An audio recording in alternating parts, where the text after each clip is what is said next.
So, what do you suppose is in this box of old comic books? Now, I literally have no idea myself. So, stick around. We will make a discovery together.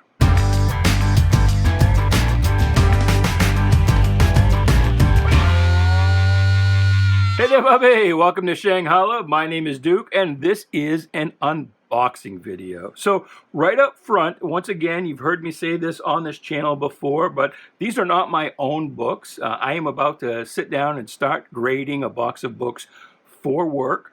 These will all end up for sale on eBay. But this video isn't really a commercial for that company. I'm just letting you know who I am and what I do. The reason I do these videos is really just to share some of that sense of wonder and excitement that I get. Working with comic books for a living is of course super cool, but the most fun thing I do is when I break into one of these boxes of old books, because it's kind of like reliving that sense of awe, that shock and awe I would get when I would go to the newsstand as a kid. And this is back, before comic book stores even existed. Go to the newsstand and you never knew what you were going to find. And so that's kind of the sense I get from breaking into one of these boxes. And when I get into one of these boxes, it could be a mix of just about anything. I have no idea what's been packed into one of these boxes for grading.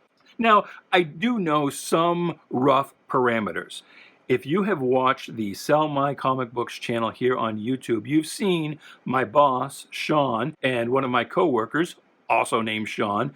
They do unboxing videos themselves. They unpack collections as they come into our warehouse in Freeport, Maine, shipped from all over the country, all over the world, and you'll see them unpack those books and do a little bit of preliminary sorting. So I know this box isn't going to have any $1,000 books. Those have gone off to CGC and will be auctioned off on a site called Comic Link. I also know that there's no real, junk in here, no lowball items. Those have been sorted already for either the dollar boxes in our retail store, which is DOTCOMCOMICS and Collectibles in Freeport, Maine, or they will go on eBay as part of multi-book lots. So what's in this box is all what we call singles. They're the books that I'm going to grade, and they will go up on eBay. And generally they're singles because we believe that it'll go for between $10 and $100. So those are the kind of books we're going to look at. I hope you will enjoy this video. Please do like, share, subscribe, do all the things. It's a brand new channel, and that can really help on YouTube. Let me see. So yeah, fun. Look at this. The Flash, number 119, still 10 cents. So that's a big deal. You think of a 10-cent book as a golden age book, but really the Flash, you forget how old the Flash is. He really came along. Frankly, even though Showcase number 4 is touted as the first Silver Age book, the Flash is really in many ways a Uranium Age character. He and the Martian Manhunter both. And people again forget that it was about 3 years between the revival of the Flash and the revival of Green Lantern in the form of Hal Jordan. So Flash was around early. Here's an early Adventure Comics, number 271. So this would be, I'm a big Legion fan, so this would be right after the first appearance of the Legion, a second appearance of the Legion, I'm sorry. So this would have Congo Bill, or Congorilla, actually, and of course Superboy. So that's fun. Showcase Sea Devils.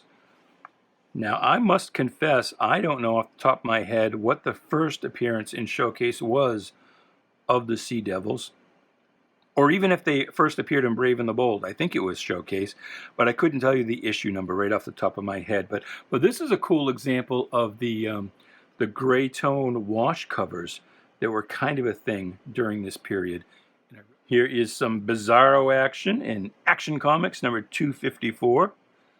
So that's some early Bizarro, still 10 cents, just as the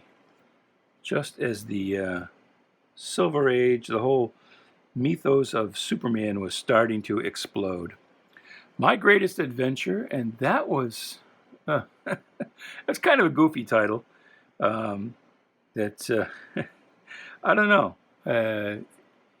My Greatest Adventure does not sell real well on eBay, quite frankly. This House of Mystery will do well, and that's a fantastic cover. I mean, look at that. That is a great drawing, a great cover image. That's just cool.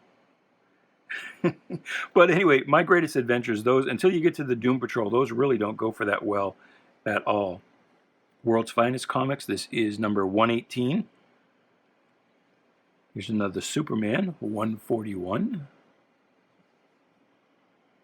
A great 3-part novel.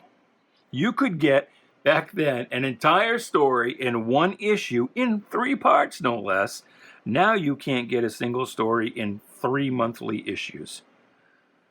You know, I don't know what it is, why it is. Maybe it's because, all right, with the September cover date, that would have been on stands, what, June, July, August, September, yeah, June. So that's a summer issue.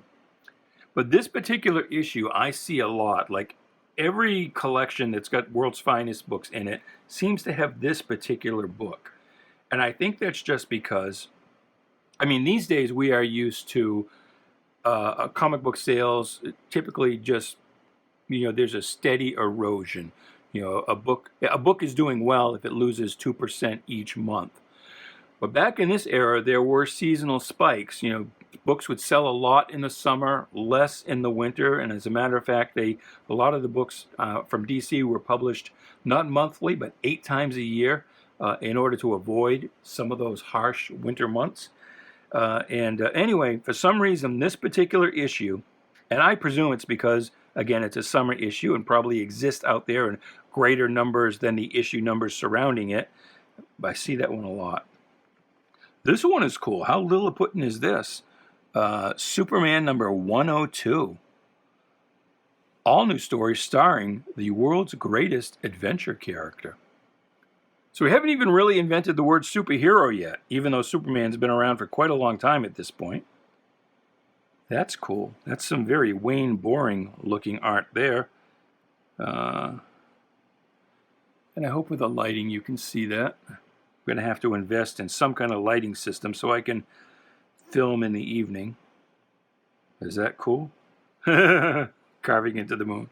Superman was here. Well, hell, you know, if I was Superman, that's what I would do. I'm not going to lie to you. I would be total Homelander. Detective Comics with an actual villain. Who is this villain? He's using Saturn's rings as devastating weapons. Huh.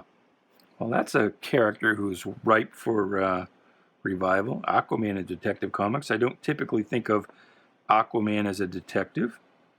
The Martian Manhunter. And I want to know this character's name. Because, again, I'm surprised Grant Morrison or somebody hasn't revived him at this point. And this is during an era when Batman was basically fighting either space aliens or common crooks. There really weren't a lot of actual aliens. I mean, there weren't a lot of actual, honest-to-goodness supervillains. I want to find this guy's name, but oh, he's the Planet Master. Well, that's a good name. And of course, it's got to be a sci-fi character because he's got those rings around the shoulders. Well, there. So, why haven't we seen the Planet Master? So, and here is a typical.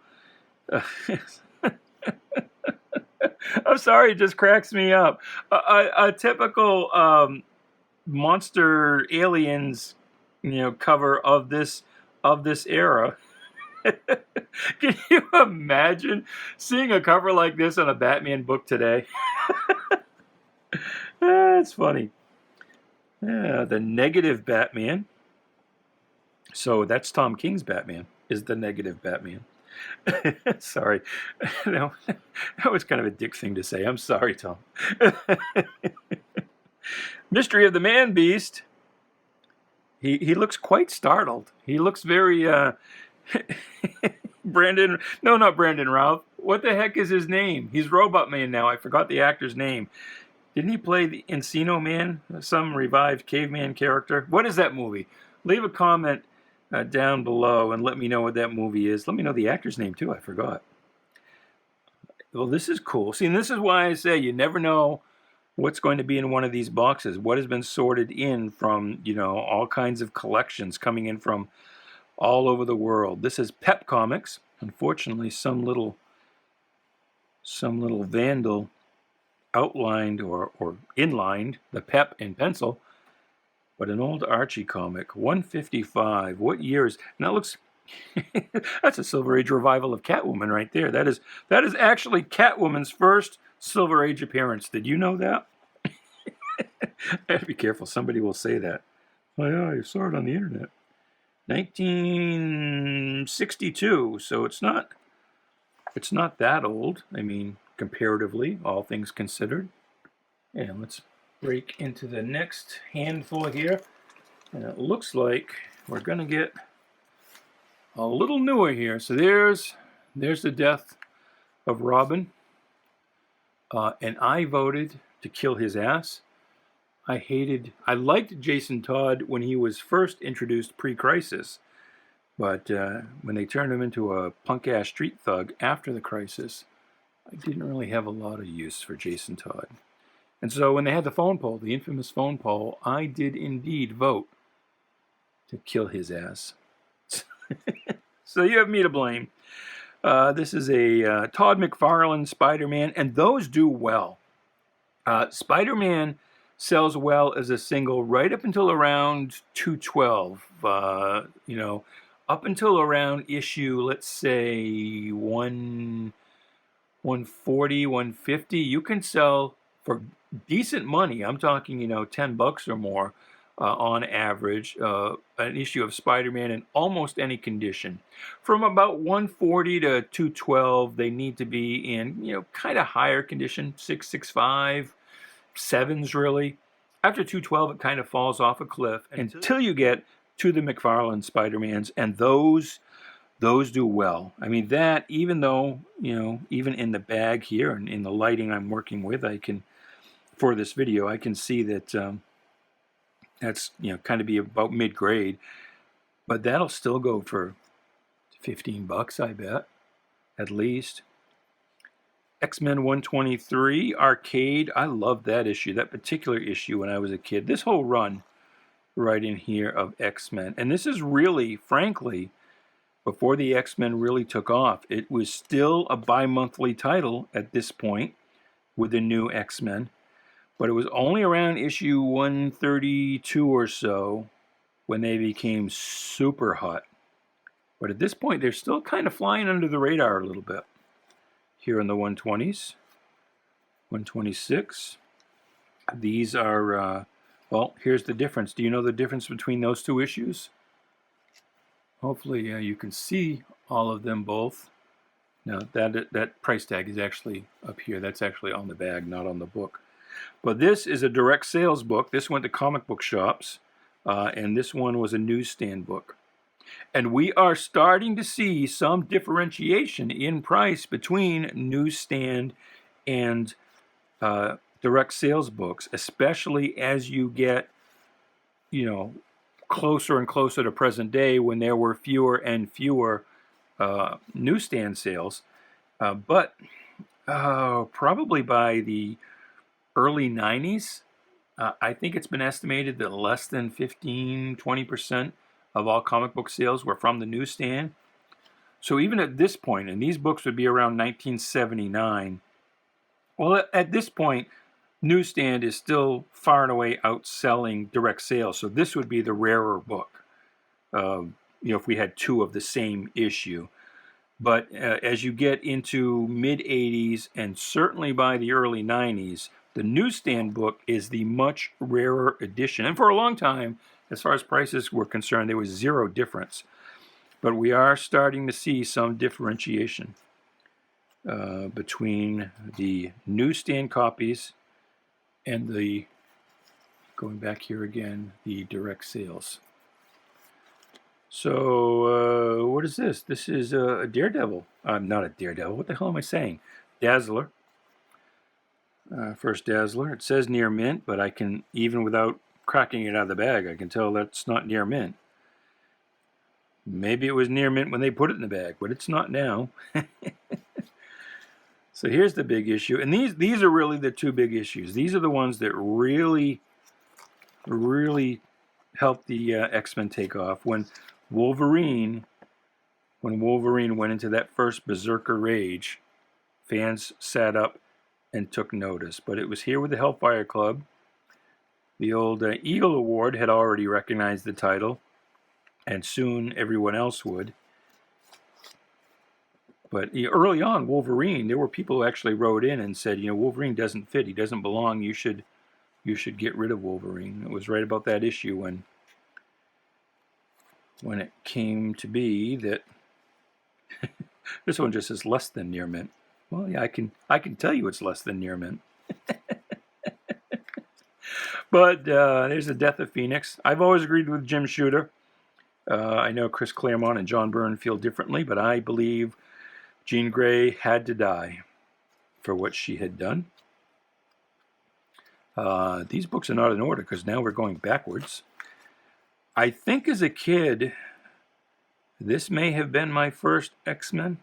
It's at least the first one I remember buying. I may have been, given and or inherited X-Men books before this, but this is the one I have a vivid recollection of buying with my own money back in the day. These were all great books. To me, this run should be in perennial print. I mean, as much as Watchmen. Every comic book store should have a trade with this run of the X-Men in it for sale. And it would be an evergreen seller, and I don't know why. I don't know why Marvel doesn't just keep that in print and out there constantly. Here we go. Here's some more Uncanny X-Men, or actually still officially just the X-Men. It's only Uncanny on the title. Akira is a book I don't get or understand, but that will do well, actually. Here we go. And again, talking about the variety in one of these things. Mighty Samson, and I think that's number 1. Let's take a look. You never know with a gold key because it doesn't say on the cover. But if we look in the indicia, that is Mighty Samson number 1. It's brand new. So brand new, we felt we would cover up part of that price tag where it says only 12 cents. And it's funny, Samson was not kind of revived when Jim Shooter revived the Western heroes for Valiant in the 90s. Samson didn't really come along for the ride, did he? Hawk and Dove, number 1. Look at that. They'd already appeared in Showcase, of course. But some classic Steve Ditko. And a Killing Joke. And I can't tell you what printing that is by the cover ink here on the logo. But this is a book that the later printings actually sell more. Wolverine, what do we got? 2, 3, just 2 and 3. Unless 1 and 4 are somewhere else in this box. That's kind of strange. We don't have the full set. But those will be, even in this grade, and again, I've got to sit down and do the actual grading, but let's just kind of estimate these are probably 7s because I can see a few ticks here. So they're probably 7s or 6.5s. That's still going to be, I bet you, a $30 book, 25, 30 bucks. Ms. Marvel, number 1. I would pay any amount of money to see Brie Larson in this costume with the bare midriff, just sexing it up. Oh my God, she would be livid. She would absolutely refuse to wear the costume, but I would. If we could do like a scene in Captain America where they stuck him in the original comic book inspired costume. Even if she had to do that for some reason in the film, and it was just a few seconds, I would just, just to know how much it would kill Brie Larson to wear that. Oh, there's 4. So now we're just missing number 1. New Mutants 26. That is the first Warlock. Is that right? A little bit of a spine roll there, so that's not going to be super high grade, but that'll still do well. Okay, so here is a book, much like, we were talking about the direct sales and the newsstand. This one's a little later because now Marvel has gone from just putting a bar over the UPC code. They've changed the price, the way the price looks from that diamond thing to this M thing, and they started putting Spider-Man's head in the logo. It's kind of funny. He's got the old, you see, it took him a while for the graphics department to catch up, to put the black suit in the UPC box for the direct sales books. Here, even though he's appearing in a black suit, he is in the traditional webhead motif. But this is a direct sales book, and the newsstand version of this would sell for more in similar condition. Almost always. Here's something you may not know. A fan wrote in to suggest that they put Spider-Man in a black suit, and I can't remember what his rationale was, if any at all, apart from it would look cool. But Jim Shooter actually paid the guy for the idea, and it was some nominal sum. It was like $250. And it was 3 or 4 years before he actually did it, authorized having it done. But he thought, that's not a bad idea. I better buy it before. I don't know. It's not like he was going to take it someplace else. But I guess just so he couldn't claim, if they finally did it, that, oh, they stole my idea. Anyway, you may not know, but that was actually a fan idea to do that. That Jim Shooter actually paid for the idea, and then a few years later actually did it, sat on it for a couple of years. But the reason I bring that up is you see signed books all the time, and I wonder if the collector's market, maybe they would hate this, but the guy who came up with the idea, has anyone ever asked him to sign a copy of this book? I would do that just to see how it would do. This one, I don't know why this is in the singles. What is this? What issue number is this? The Marvels, you have to kind of look. Oh, I see why. It's number 121. So that's the death of Gwen Stacy. And it belonged to either Brian, Kelly, or Scott, or maybe Kelly plus Scott. Maybe they were an item. And were they siblings, maybe? Who knows? Maybe Brian and Scott were rivals for Kelly's affection. I have no idea. You see all kinds of things in old comics for sure. At least from the comics that existed during the era when kids still bought comics, still were the primary main audience. You see all kinds of fun things. But anyway, as the death of Gwen Stacy, that, believe it or not, will still go for probably $10 or more, even without the cover. These McFarlane, $2.99, $3.01, those do quite well. Who, the first Hobgoblin, and you know what we have to do right away. First thing, we'll take it out of the bag, and let's see if it has. It doesn't. Look at that. No tattoos. So that will actually sell for much less because it doesn't have the tattoos. Which is funny because there are books from the 70s that had these like jewelry catalog inserts, and nobody seems to care whether those are present or not, whether they've been pulled out or not. And I think in some cases those were only inserted for books distributed to certain markets, but nobody cares if that's in it or not. But that particular book, that will go for exponentially higher if it has the tattoos insert. Fantastic Four, first appearance of Terrax. I don't know why. That seems to be more valuable and sorted out as a single. I don't know why. I think it's kind of like the first appearance of Microwave Man in a Bronze Age Action Comics. Because it went into Overstreet as the first appearance of Microwave Man, everybody still thinks that it's something. And Terex, I mean, he never really amounted to anything as a character. Unless if he appears in a Fantastic Four movie, if he shows up as a herald to Galactus, either before or after the Silver Surfer, because you have to presume the Fantastic Four movie will have Silver Surfer as the herald of Galactus. But you have to believe that in order to get across the fact that, Silver Surfer was kind of an unwilling herald, that different heralds came and went, that there would be one either before or after him.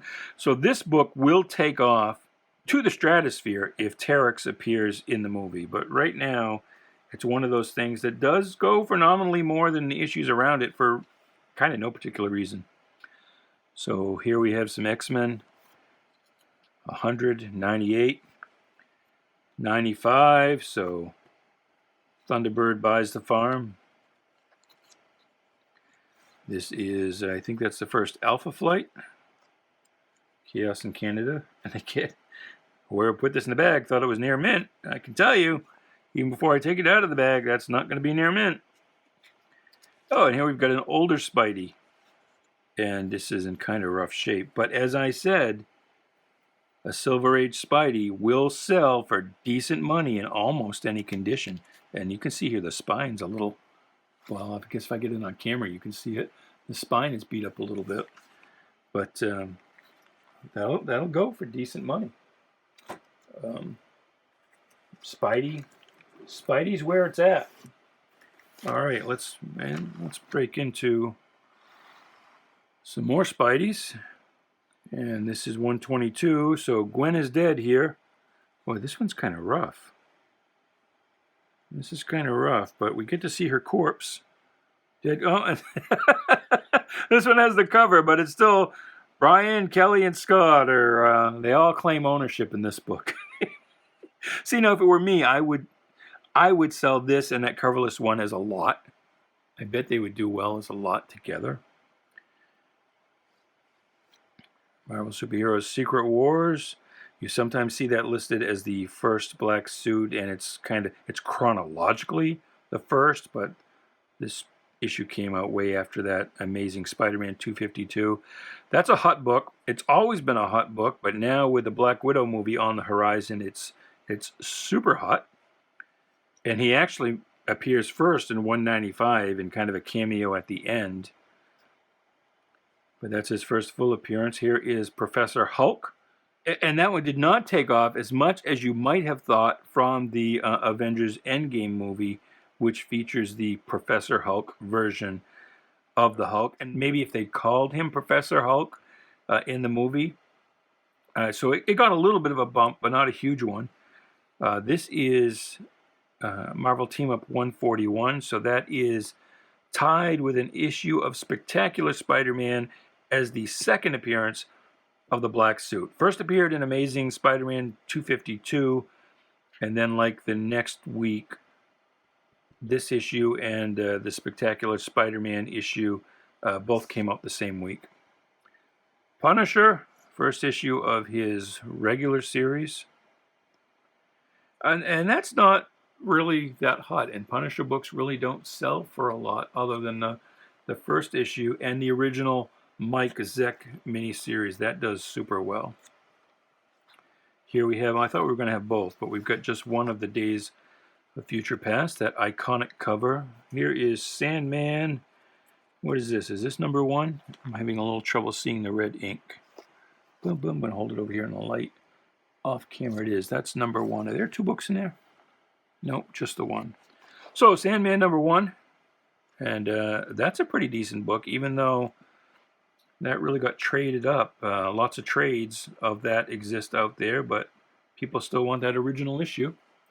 Plastic Man number 1, after a couple of tryouts, including in House of Mystery, DC brought back Plastic Man. And then I think later retconned it, so they decided that this was the son of the original Plastic Man. So they retconned it to be that, then undid that retcon. It's goofy. You sometimes see this listed as first appearance of Plastic Man, and what they mean is the first appearance of the second Plastic Man, who is the son of the first Plastic Man, but was only described that way later, and then only for a little while before that was kind of undecided. That was a little convoluted way of saying that. Ain't the first Plastic Man. Doc Savage, Gold Key. What issue number is this? Number 1. So there you go. Gold Keys, Doc Savage, number 1. What year? Let's open it back up again. 19... I don't see it. I think that's 1962. That's a nice cover, actually. Rima, the Jungle Girl. It's a collector's item. Rima doesn't do that well on the back issue market, but they knew enough back then to start calling stuff collector's issue. Cull the Conqueror. I don't know why these are in the singles, because Cull really doesn't do that well. Early Conans, early 20-cent Conans will do well, but Cull is always a kind of a second-rate red-headed stepchild, kind of. Here's Korak, the first DC issue. This was, and it continued the numbering from the Gold Key series when DC got the license after Gold Key Comics kind of folded. So this is the first DC issue. They would never continue the numbering today. It would be a number 1 for sure. But back then, a 46 was seen as a better bet than a number 1. And number 1 was untested. Some newsstands wouldn't put it out. Some distributors wouldn't even pull it out of the warehouse because it was untested. But 46 said, well, it's been around for that long at least. Somebody will buy it. But Korak really doesn't do that great as a back issue either. So I'll be surprised if that does much over 10 or 15 bucks. Even though it is in, it looks pretty good condition. Stalker, that doesn't do super well, but it's the number 1. Steve Ditko is the art on that. Black Magic, and I think this is reprints. No, it says a new Simon and Kirby special, but no, I'm not buying it. Those are reprints. Those are reprints. Conan King Size Annual number 1. So that's cool. Sorry. Little fanboy moment there. Now we're into some books without bags again. And I think this stack is probably going to be all some early Archies. There's an Archie Annual, 16th issue of the Archie Annual, 28th issue of The Adventures of Little Archie, Pep, 154, Archie's Madhouse. Is this number 1? It's pretty rough. I can't imagine why this would be a single unless it is number 1. Doesn't say, it just says Archie's Madhouse. Oh, number 1. Boom, boom. I was right. It was in rough shape. It's got no back cover, and the front cover is detached. But that is Archie's Madhouse number 1. There's another Madhouse. Archie's pal Jughead number 78. Wet Me Wind. So that's clearly oh, look, we got 2 of them. That's clearly a takeoff of What Me Worry, Mad. Another Jughead, number 84. Another Archie's Annual. Back when bikinis were first starting to be a thing. Yep. Elephants, Archie's Pals and Gals. Oh, here's something cool. The Jaguar. Adventures of the Jaguar. What issue number is this? Number 7. Number 7. Who is she? Is that like Jungle Girl? I don't know my Archie heroes well enough to know who she is. Laugh, number 103. Life with Archie. And this has got no issue number on it, so that tells me it's probably an early issue, because again, back then they really didn't like to, it's number 2. Back then they really didn't like to advertise it was a new series, because people wouldn't put it out if they didn't think, if they didn't have some assurance people would buy it, that assurance being a high issue number. So that's Life with Archie number 2. We still have quite a bit to go here. This video is going to be longer than I thought it would be. There is some Uncanny X-Men, more X-Men for you. More Uncanny X-Men with Dave Cockrum. Kitty Pryde. Love me some Kitty Pryde. There is the villain cover of the special wedding issue. Iron Man 219, first appearance of the Ghost.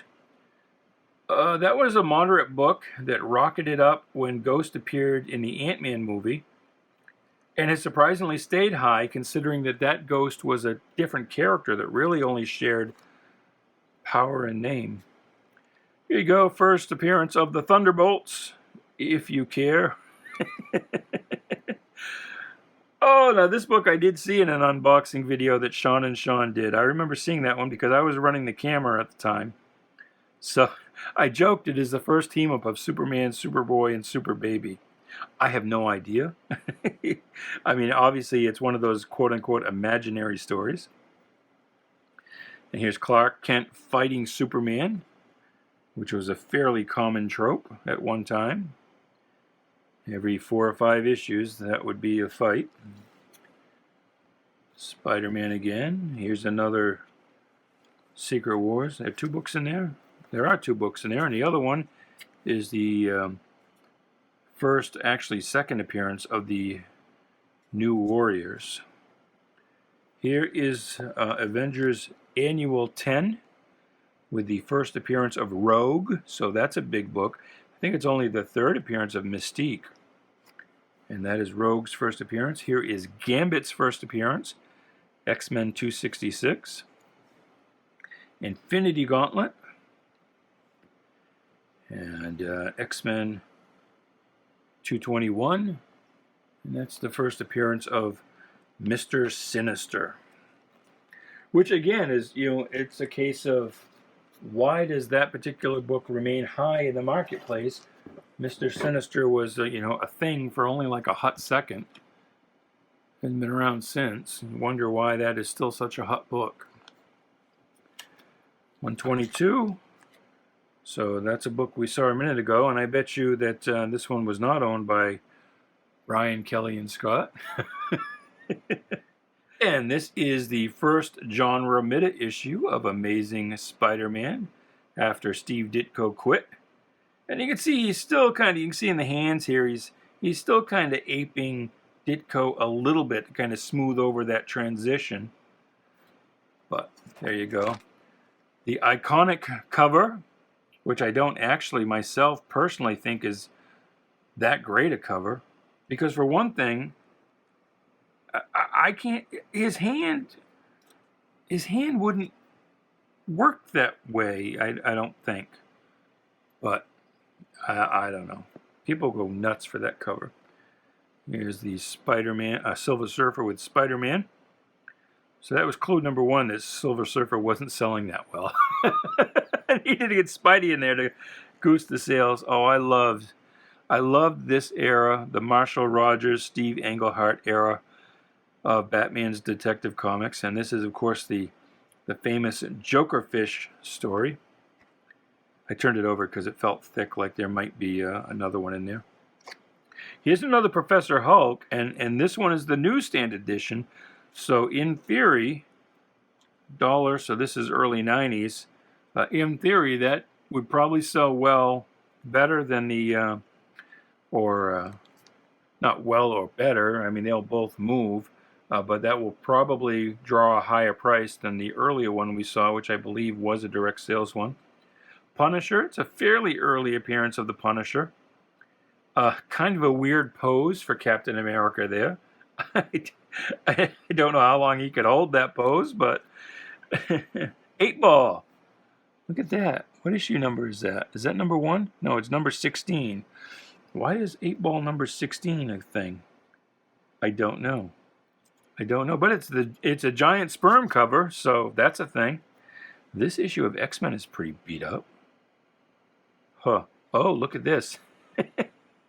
Oh, there's 2 of them. Look at that. I have 2 of Detective Comics 27. Can you believe it? Well, collector's edition. So obviously this is a reprint of some kind, and it's on newsprint. And I bet you is it the whole issue or is it just the Batman story? I'll take it out. We'll take a look. It's a newsprint cover. I don't know if I know off the top of my head what this was reprinted for, but well, it's actually. It reprints, because that Joker story is from Batman #1. So we've got, and this I think is the first appearance of Robin, and then of course the first appearance of Batman. Free, but I don't know, nothing on here tells me, and I'm going to hold it off camera under the light a little bit and see if the indicia tells me. No, so I don't know what that's a promo for. I will have to, I'll have to look it up, see what, why, and when. But that's kind of neat, really. Wolverine #1, the ongoing series. There's another first appearance of Mr. Sinister, direct sales version. And some more X-Men. And we are right down to the bottom of the box. X-Men 211. It would be kind of cool to put together a set with, you know, this whole month of the character frame headshots. I wonder how many issues that is. How many issues did Marvel put out that month? What is this? There are 2 issues. Oh, that's because there's 2 books there. So Wolverine versus the Hulk. Hulk #8? That's weird. I think that's the first Red Hulk, if that's a thing. Totally Awesome Hulk #22. So why is that special? I confess I don't know. If you know, let me know in the comments below. There's a Flash race. Oh, Superman, I quit. I can't beat you. I never believed Superman could outrun the Flash. He might be able to fly faster than Flash could run, but I don't think he could run as fast as the Flash. And that's the last book in the box, Uncanny X-Men 212. So there you go. That's it. That's that box. I hope you had fun. I did. So it's really all about me. You know, I'm having a good time. So anyway, like, share, subscribe, do all the groovy things. Let me know if these unboxing videos are something you'd like to see more of, or if you prefer the grading videos or other different kind of videos, the pull lists or anything else. Let me know what you want to see on the channel, what you don't want to see. Yeah, at this point, I don't really care if you leave positive or negative comments. Any kind of comment will kind of boost my appeal to the algorithm. So, you know, you can give me a thumbs down too. I don't care. You know, anything that will hip the algorithm to my existence, that's cool. But until the next video, goodbye, good luck, and please be good to each other.